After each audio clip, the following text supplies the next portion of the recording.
मैं शंखनाद से पहले दोनों पक्षों की सेनाओं का निरीक्षण करना चाहता हूँ। रथ को दोनों सेनाओं के मध्य में ले चलिए।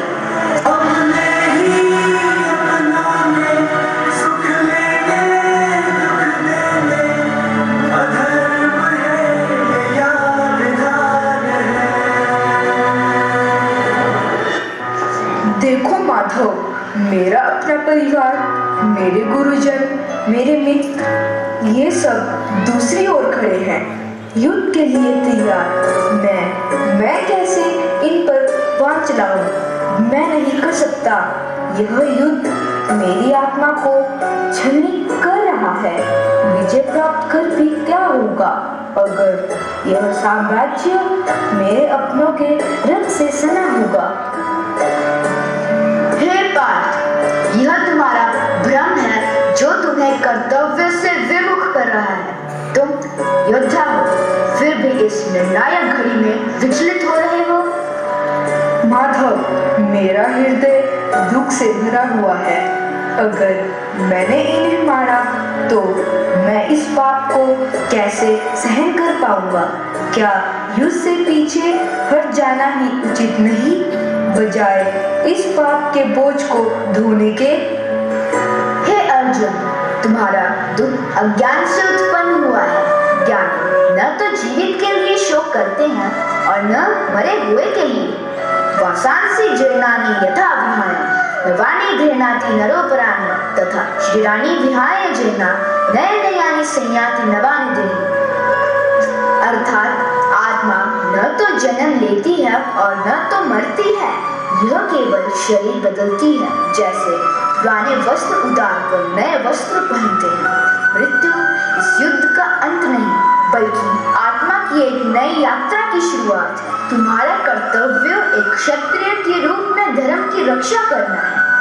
जब धर्म संकट में हो तो पीछे हटने का प्रश्न नहीं उठता। पार्थ, देखो, यह युद्ध तुम्हें व्यक्तिगत विजय या लाभ के लिए नहीं करना। बिना किसी स्वार्थ के लड़ो, बिना फल की इच्छा के। यही कर्म योग है, निष्काम कर्म का मार्ग। कर्मण्येवाधिकारस्ते मा फलेषु कदाचन मा कर्मफले हेतुर्भुर्माते संगो सत्व कर्मणि। फल की चिंता छोड़कर केवल अपने कर्म पर ध्यान दो। कैसे लड़ूं बिना किसी इच्छा के? क्या युद्ध का उद्देश्य विजय नहीं है? यह तुम्हारी भूल है अर्जुन। तुम्हें केवल कर्म का अधिकार है, फल का नहीं। तुम परिणाम की चिंता मत करो, तुम केवल अपने कर्तव्य का पालन करो।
ग्लानिर्भवति भारत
माधव, अब मैं सत्य को समझ गया हूँ।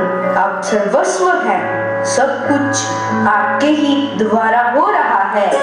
आपकी वाणी ने मेरे सारे संदेह दूर कर दिए हैं। अब मैं युद्ध करूंगा, परंतु न विजय की इच्छा से और न पराजय के डर से, केवल धर्म की रक्षा के लिए। आप मेरा मार्गदर्शन करें।